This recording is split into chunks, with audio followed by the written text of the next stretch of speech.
Hello everyone, welcome back. We understood the benefits of audit in the last class, why audit is required. So, one thing is clarity, right? If the accounts are audited, the stakeholders are very much informed. They have a better picture, clarity as to how the financial statements are looking. If the accounts are not audited, let's say, if the accounts are irregulated, they don't have any meaning, then how can the stakeholders draw any conclusion? They can't. So one thing is for sure, audited accounts, audited financial statements have got a value, have got a meaning. Stakeholders rely on them. Even though auditor provides what kind of assurance? What kind of an assurance? Reasonable assurance, not absolute, reasonable assurance. Even though auditor provides only reasonable assurance, still stakeholders rely on such FS, meaning financial statements, because auditor conducts all the procedures which are governed by the standards of audit. That will come in the later point of the class. There are so many benefits of why audit is required. Can we tell whether audit is mandatory or voluntary, sir? Sir, there are so many benefits. Does that mean every company needs to get their accounts audited? Not really. Some companies mandatorily have to get their accounts audited. Some needs to get audited if a particular threshold is breached. Let's say you must have studied the tax audit sections in your income tax, right? If the turnover is breached after a certain threshold, then tax audit provisions apply. So accordingly, audit is mandatory or voluntary depends on various criteria. Correct? For now, understand the benefits of audit is the reason why companies or people wants to get their accounts audited. If there are no benefits, automatically why would anybody get their accounts audited? There are a good number of benefits. Even bankers, lenders, regulators, stakeholders, anybody for that matter, they rely on audited financial statements. So companies feel that, okay, why don't we get their accounts audited? So that would be the rationale, that would be the thinking pattern of the companies, right? So think in this way. There are wide number of benefits of getting your accounts audited. Correct? Agree with me? But at the same time, it is not mandatory for every company to get its books audited. The benefits and the pros and cons calculation will make the person or the company think, okay, if I get my accounts audited, automatically I'm in a better position. So why not get it done? So that would be the thought process. Okay? Very good. Now, who appoints an auditor? Sir. Yes, what, sir?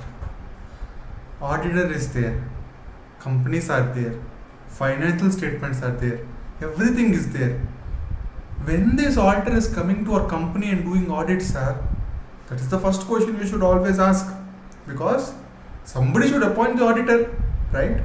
So there is a good lot of information given as far as appointment of auditor is concerned. We'll cover in detail in the further videos, but for now I will provide the basic information, right? Auditor is appointed by the shareholders, right? By the shareholders in the annual general meeting, that is AGM, right? If it is a government company, the CAG will appoint. That is how the auditor is appointed. Here they are giving some case study. Let's see this case study. Also, this is a normal basic case study. If at all in exams, if you have any case study, I'll tell you how to deal with the case study. Don't start reading the entire case study as to, okay, Rohit, Gurpreet, Ali and Goreti are friends since their school days based in Mumbai. You will not have that much of time to understand their lives and their lifestyle. Correct?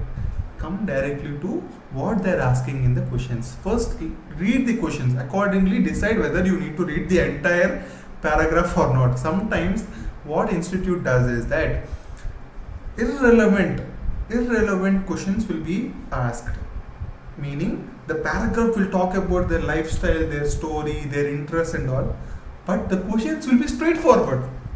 The questions will be absolutely straightforward, correct? So first read the questions, you might get the answer straight away, then you will save some time. This is a tactic. This is not 100% always you should do the same thing. First go to the questions, read the questions. Okay, if you are able to find straight direct answers, hit the answer. Otherwise go to the paragraph. Don't waste much time, decide quickly. That is what you should do, correct? So here what they're asking, Gurupreet was of the view, ignore. What kind of assurance does audit of finances statements provide? We all know, correct? We all know audit statements gives you a reasonable assurance. What is reasonable assurance? Reasonable assurance is a high level of assurance, not a moderate level of assurance, not a low level of assurance, not an absolute level of assurance. So what would be the answer? The answer is it provides a reasonable assurance, meaning a high level of assurance. So when you understand, this is nowhere related to the above paragraph. Direct straight question, what kind of assurance does audit of financial statements provide? So that is why. So this is just an example. In your exams also, it might come in such a way. So tackle it. Strategy should be your game. If you are reading the entire paragraph and you only find out that the question is straightforward, you will just waste 3 to 4 minutes of your time, which would give you 4 to 5 marks. Right? So see, here they are saying, Rohit added that auditor can force an employee of the company to provide him required information and documents. Can he do so? See, irrespective, what they are saying, can an auditor force an employee of a company to provide him required information and documents? Can he do so? You only tell me. You only tell me. I am an auditor, you are an employee. I am saying, hey, employee, give me the information. Can I say that? No, right? What he can do? He cannot ask anything which is like a force or out of authority. He cannot do such thing. All he can do is he can request, okay, this is my objective, these are the standards that are prescribing this. Okay, auditor has every right to request information from the management. The management means employee, right? But auditor cannot force the employee or the management. Straight away you have the answer. What you will do with this entire paragraph? I'm not saying this paragraph is irrelevant. I'm only saying when you find answers to the question in a straight formatted bulleted answer, then get the answer right, then go back to the paragraph. If the question says, okay, you have to go back to paragraph, then go back. Makes sense, right? Now, the third question. Ali had listened in one of the classes that audit covers all aspects of an entity and concluded that each and every transaction of entity is verified by auditor, which is absolutely incorrect. Goretti also seemed to be in some agreement, but she was of the view that besides this, it is also meant that audit should be also organized, should be so organized to cover all areas of an entity. Which of the following statement is appropriate in this regard? Both the statements are incorrect straight away. Why would each and every transaction of entity is verified by auditor? It can't, because all we are doing is reasonable assurance. If we are doing each and every transaction, then it would become an absolute assurance. It is not an audit. It is not an audit, right? So it can cover only the areas of financial information. Why it will cover every other area? Right? Okay, all of them also discussed about benefits of auditing. Okay, seems like the friends have discussed the benefits of auditing. Which of the following is not a likely benefit of auditing? So you know the benefits, right? You know the benefits of auditing. Now pause the video, see the 4 options, you only tell me which is not the benefit, right? See, first, since auditing is connected to future events, blunder, straight away blunder. Right? Audit is connected to historical past financial information. Historical data we verify, historical data we do audit. It is saying since auditing is connected to future events. First statement is only wrong. audited information can be easily relied upon users. What? So automatically you can understand and figure out this is not the benefit, because errors or frauds may be discovered during audit. Can be, for sure, because they are saying maybe, not like errors or frauds are discovered during audit. It could be, the scenario could be, right? Government authorities can make use of audited accounts for different purposes. Obviously, that is why audited accounts are there. It can help in bringing out deficiencies in maintenance of financial records, which is fair enough. The reason why audited accounts are so carefully scrutinized by the management is because they have to identify the deficiencies. They have to fix them. They have to make sure their accounts are proper. Then only things will move forward in a much better way. Otherwise, if you do audit year on year but there is no improvement in financials, then what is the need of doing audit? So that is also a benefit. So the first point which they said, since auditing is connected to future events, straight away that is not a benefit, right? Next, moving to the fifth question. Goreti told her friends that she had read a news report about how a company had misled its auditors by producing some fabricated documents. Which of the following statements seems to be appropriate in this regard? So there are 4 options. You need to find which is the appropriate one. Before going to the options, pause the video, recollect what is the auditor's duty. Does auditor have any role in preparation of financial statements? The answer is no, sir. Auditor has got no right, no awareness, nothing whatsoever regarding financial statements preparation is concerned. He only relies upon what management gives to him. Okay, sir, this is the document, sir, this is the evidence. Okay, it is up to the auditor's professional judgment and professional skill. He needs to determine whether he requires more evidence, more information, that he will request to the management, and he will then obtain the evidence, and then he will judge whether that evidence is going to be forming part of sufficiency and appropriateness as far as his evidence is concerned. Okay, this is the basis. Now we'll go to the options. First one, it was wrong on the part of the auditor to rely upon fabricated documents. He must have discovered it, as the same falls within the scope of his duties. Somebody didn't understand the scope of auditor's duties then. Auditor, why will he discover? Because his duty is to rely on the management information, whatever they are giving to him. He will have to exercise his professional skill for sure. But why will he question something when management says this is right, sir?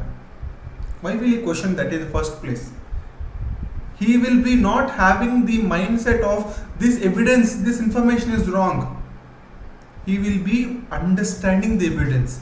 He will be matching the evidence with whatever that is reported in the books of accounts, right? That is anyways not appropriate. Although it was wrong on the part of the auditor to rely upon fabricated documents, he cannot do anything in the matter. He has to report on the basis of documents provided to him. He has no duty in this regard. Okay. Auditor has to conduct audit by exercising professional skill. But he is not an expert in discovering genuineness of documents. Hence, management consisting of dishonest persons may have led him to rely upon fabricated documents deliberately. This is the right answer. Why? Auditor has to conduct audit by exercising his professional skill, for sure. But he is not an expert in discovering genuineness of documents. He is not an expert. He will have to rely on management. So management being dishonest, they have produced some fabricated statements. How would auditor know? Right? So that would be the appropriate statement. Let's go to the fourth one. Management cannot mislead auditor due to high level of knowledge and expertise possessed by him. Oh, they're blaming on auditor only. Okay, sir, you're auditor, you have high knowledge, high level of information, you have everything, you passed CA. Then you should know everything. What kind of this? Right? So automatically the answer is option C, where auditor has to conduct audit by exercising professional skill, but he is not an expert in discovering genuineness of documents. Understood? Agree with me? So whenever you get case studies in your exam, right, first go to the questions, understand whether the questions are straightforward or not. If the questions are straightforward, go and answer the question. If the questions are not straightforward, if they're asking something in detail of the paragraph, then go back to the paragraph. First, you will have 1.5 minute of time to read all the 5 questions. Then decide how much time you need to dedicate in the paragraph, how much time you need to dedicate for answering the question straightforwardly. Okay, understood? Now coming to another important topic. What is an assurance engagement? Sir, there is something called engagement which we understood, right? Engagement is an agreement between the two parties who enter formally.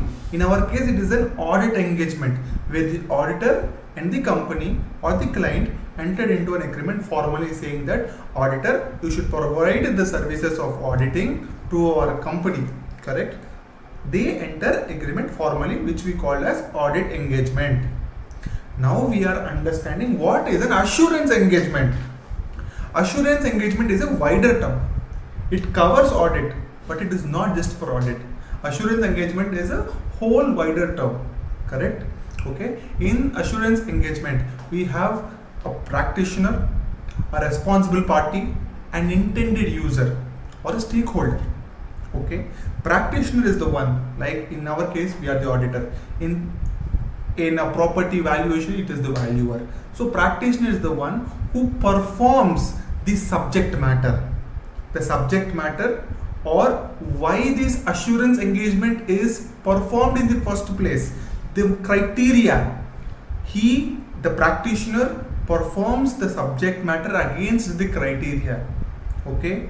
The responsible party is the one who prepares the matter, who gives the information, and the intended person or the stakeholder is the one who uses this concluded data by the practitioner, and they will take an informed decision. Understand the whole process again. Okay, there are 3 parties here. Okay, who are those 3 parties? A practitioner, a responsible person, a responsible party, which is the party who prepares the information, and third party is the intended user, the stakeholder. Okay, the practitioner uses the information given by the responsible person and he evaluates the subject matter for a specific criteria for which the assurance engagement is performed in first place. Then after getting sufficient and appropriate evidence, he comes to a conclusion. That conclusion will form part as the information for the intended user to take an informed decision. So much of a cycle is there. So, understood what is an assurance engagement? Audit versus review. Sir, so far we are understanding what is audit. Suddenly something called review. Sir, what is this review? Tell me one thing. Don't look at your book. Don't try to fake it, but tell me the answer directly. What kind of an assurance does audit gives you? Option A, option B, I will not give you. Tell me. So it is reasonable assurance. So audit gives you reasonable assurance. In the case of review, it is a limited assurance. So limited assurance meaning it is a low level of assurance, right?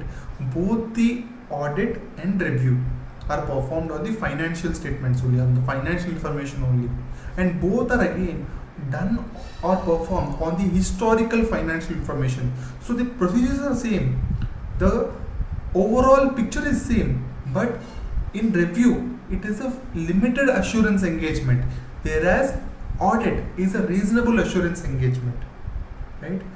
The word limited assurance engagement only will tell you that this entire conclusion which is given by the reviewer, right, will be low level of assurance, because the procedures which he applies in this limited assurance engagement are minimal. He will get sufficient appropriate evidence, but they will not be giving high level of assurance as in the case of an audit. Understand? Apart from audit and review, there is something called as prospective financial information as well, meaning financial information that is forecasted, projected, right? You forecast basis the trends, basis how the sales are going, basis different valuation techniques, right? You forecast the financial information. For that, the financial information is called as prospective financial information, whereas in audit and review, the financial information or the financial data is of the historical date.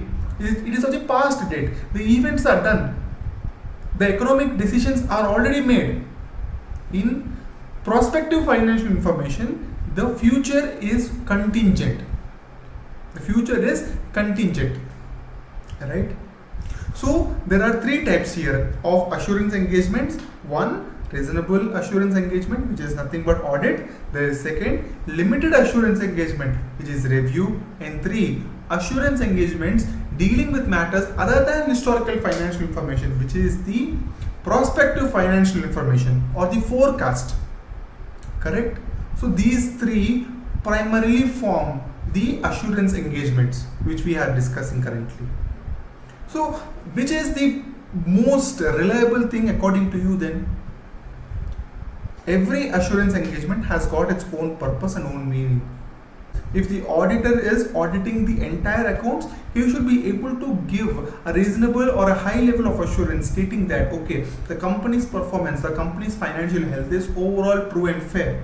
It is good. The whatever numbers that are reported, the management is performing good. He should be able to give that high level of assurance. That has got a purpose. The limited assurance engagement where review is done and the intention is a low level of assurance, but the procedures applied are also minimal. The time taken is also minimal. The reliability is also different. The stakeholders are also different.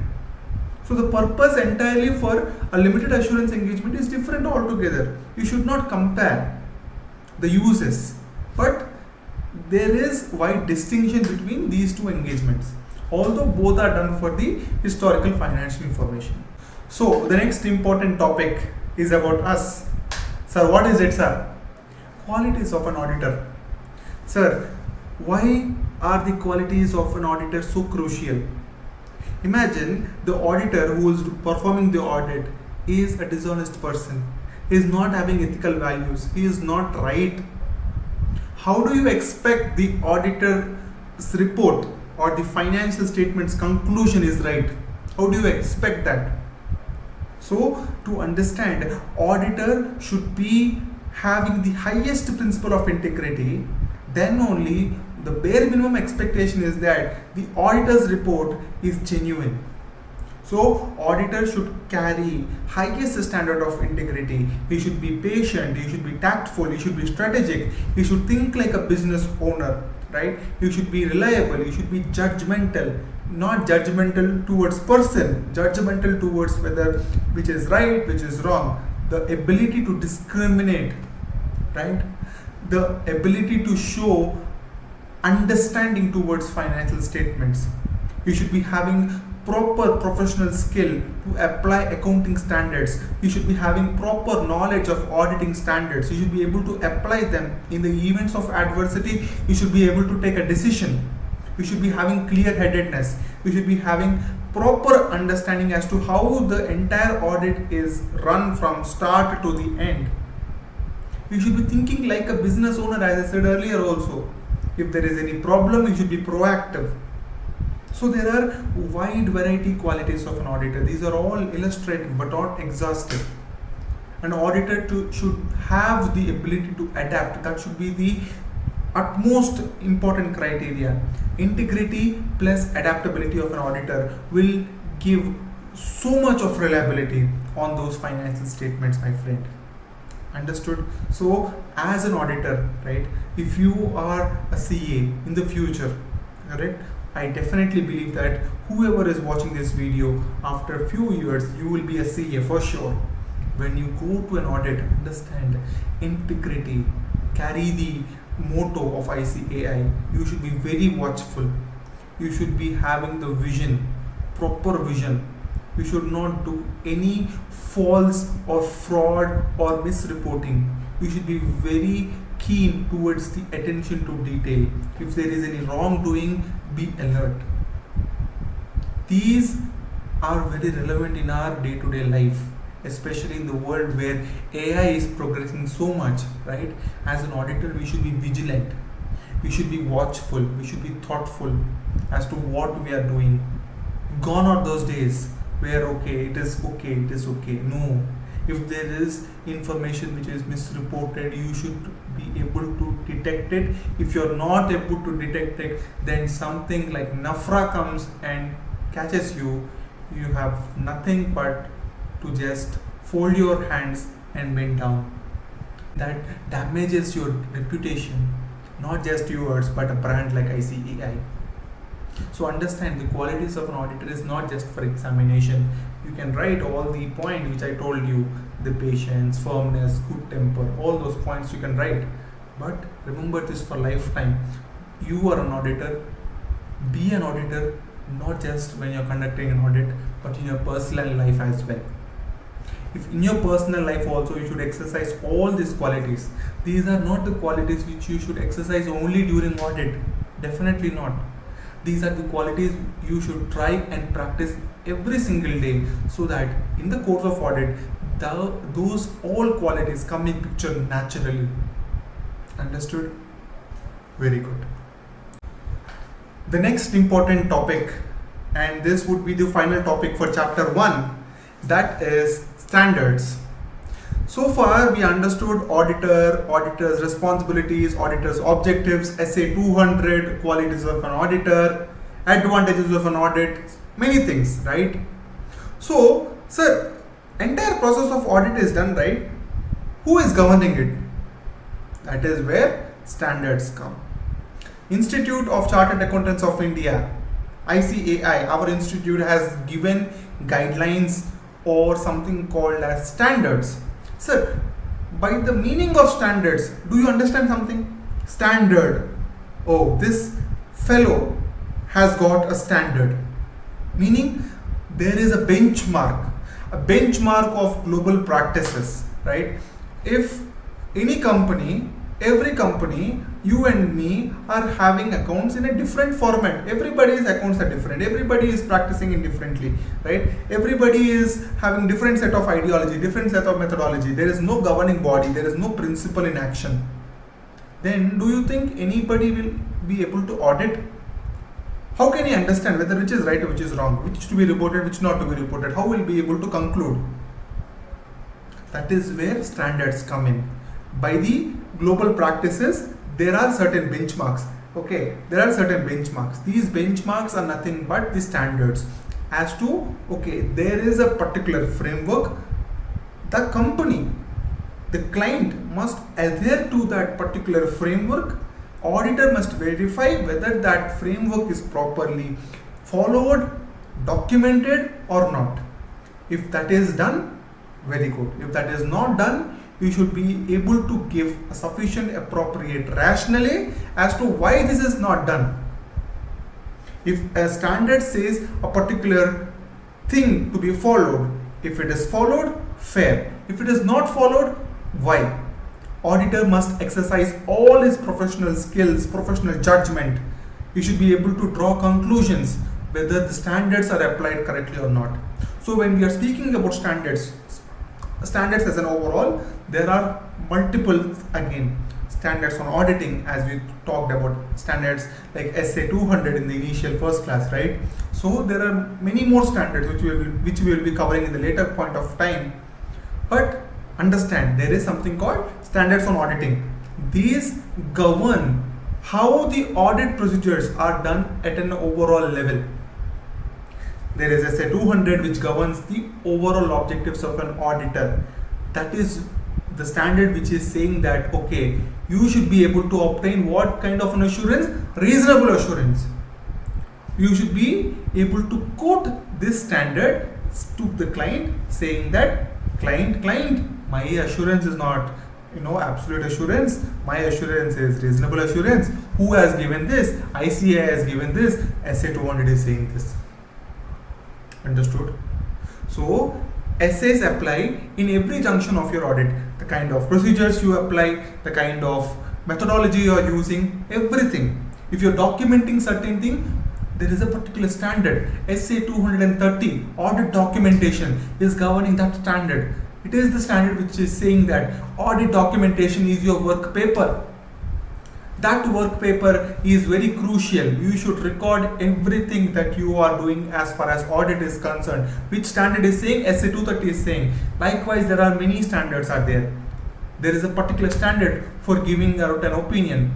There is a particular standard for giving out an adverse opinion, modified opinion. So essays form part as the textbook for the auditor.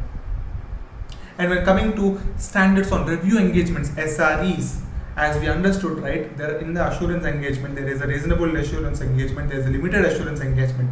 That is where review comes in. So for review also there are different kinds of review standards which we need to adhere. Likewise, there is something called standards on assurance engagements for matters which are having other than historical financial information, which we talked about the prospective financial information, right? The forecasted financial information. For them, SAE applies. And there is something called standards on related services, SRS. This is for a specific job.